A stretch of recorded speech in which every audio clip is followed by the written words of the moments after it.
It's only a game. Why you have to be mad?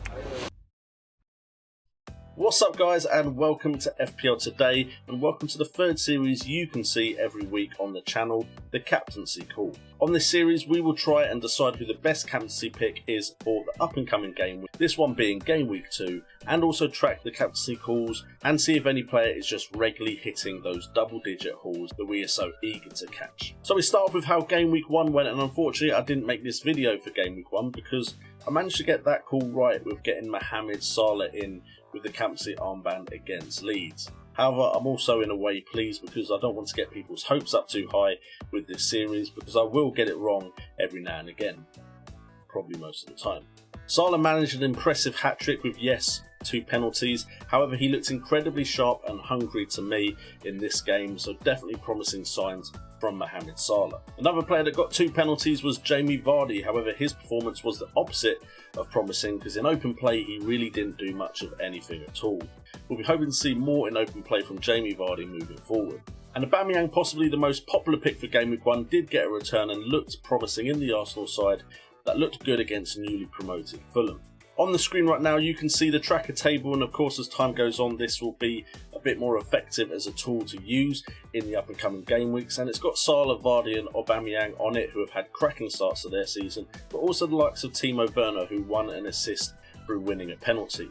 Of course also we don't have the Manchester United boys on there yet, but they are playing in Game Week 2, so it'll be interesting to see how those two sides line up and who gets the points in those games. And then hopefully by around Game Week 4 or 5 this tool or table will become very useful for us in making our decisions regarding who we should captain in each and every game week. And I'm really hoping this tool will be useful for me in Fanteam, where I'm trying to win €200,000.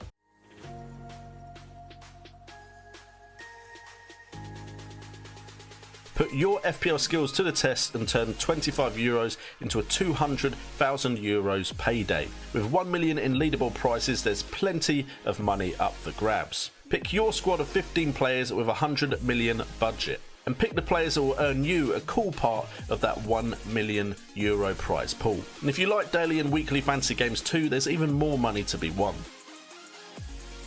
So join Fanteam today and start to make money playing FPL using the link in the description down below.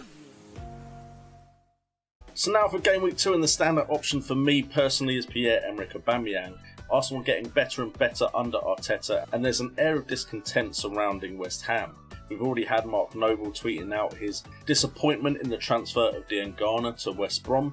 We also have generally some whispers of Moyes and the board not getting on, and also they didn't look very good against a Newcastle side that, although they brought in the likes of Wilson and Fraser, aren't necessarily known for being a great attacking outfit. Meanwhile, Aubameyang has just signed a new contract at Arsenal and has looked in good nick in both the Charity Shield and the first game against Fulham, and could have easily had more than 1 goal in that game.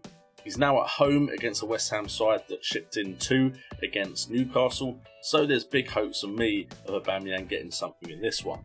In the last game Aubameyang played in, he managed to get 7 points from the full 90 minutes played with 1 goal. He had 3 shots on goal, all 3 being on target, but none of them big chances, with an expected goals of 0.49, in key passes at 1, and an expected assist at 0.15. And he's coming up against the West Ham side that, while they look good defensively, after Project Restart they did not look good defensively against Newcastle. They conceded 2 from 15 shots that they conceded on their goal. 10 of those were from inside their own box, with 2 of them being on target and 1 of them being a big chance, and expected goals conceded was at 0.89. So they actually conceded 2 when they should have only conceded just under 1, which again isn't great signs from West Ham.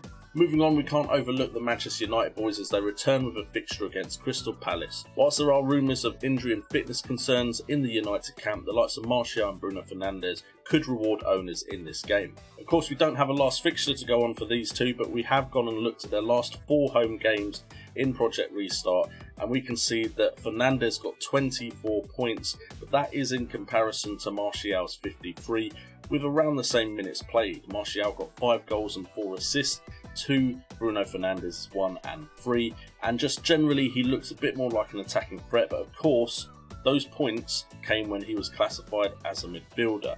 He's now classified as a forward, so those points will drop slightly, but he did have more shots on goal, with more of them on target, more big chances, and expected goals of 2.47 compared to 1.07. However, of course, creativity is in the favour of Bruno Fernandes, and he's just a major part of what that side does good. Bruno Fernandes had 10 key passes to Martial's 5. However, Martial did create 3 big chances to Bruno Fernandes' 1. The expected assist was actually higher for Martial at 1.78 compared to the expected assist for Bruno Fernandes at 0.85. But if last week is anything to go by, penalties could play a huge factor, and Bruno Fernandes does have them in his locker. They're coming up against a Crystal Palace side who just played Southampton at home, and they conceded no goals in that game, but did concede 9 shots, with 7 of them coming from inside the box, 5 on target and 2 big chances. So you could say they were fortunate to keep a clean sheet in that game, with expected goals conceded of 1.48. So I'd imagine the Manchester United boys will get something in this one. It's just whether it's going to be Martial or Bruno that hauls, or maybe even both. And then finally we look at Mohamed Salah, as he looked in electric form for Game Week 1 and comes up against a Chelsea side that will still have Kepa in goal and still aren't convincing me defensively. Now, Chelsea did go and win 3-1 against Brighton Hove Albion, but Brighton Hove Albion did cause them some problems, and to be fair, they really need to structure that defence a little bit better and improve on last season. Mohamed Salah looked in incredible form against Leeds, but it was at home at Anfield, and Salah is known for being better at home than he is away. However, if he does continue that form that came from the Leeds game, he looked sharp, he took the penalties, scoring 2 of them, and it was a great volley that got him his second goal out of the 3. And as always, as we expect with Mohamed Salah, he is the underlying stat king, as he had 20 points from 90 minutes played, with 3 goals coming from 9 shots, only 3 on target, but 2 big chances, and expected goals of 1.87, with 4 key passes. Seems to be a part of his game that is improving, but no big chances created, expected assists of 0.49. That is coming up against a defence that conceded 1 goal in their last game from 13 shots in total, 7 inside the box, 3 of which were on target. 2 big chances were conceded as well by the Chelsea defence, from expected goals conceded of 1.2, so we can see that Chelsea are definitely capable of conceding some goals. So in conclusion, I'm likely to go for Aubameyang facing West Ham at home, just because mainly it's a home fixture, and West Ham are a side that didn't look good defensively.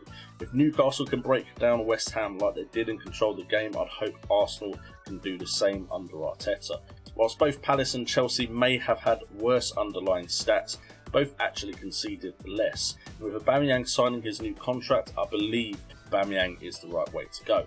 So guys, thank you so much for watching this video. If you have enjoyed it, please do hit that like button and subscribe. Only around 33.7% of you that watch this video are subscribed to the channel. So hit that subscribe, it costs you absolutely nothing. And best of luck with your captaincy call, and of course with Game Week 2. We'll be back next week with the team selection video, another captaincy call and the shortlist. I've been JNO, this has been FPL Today, and remember, it's all about the game.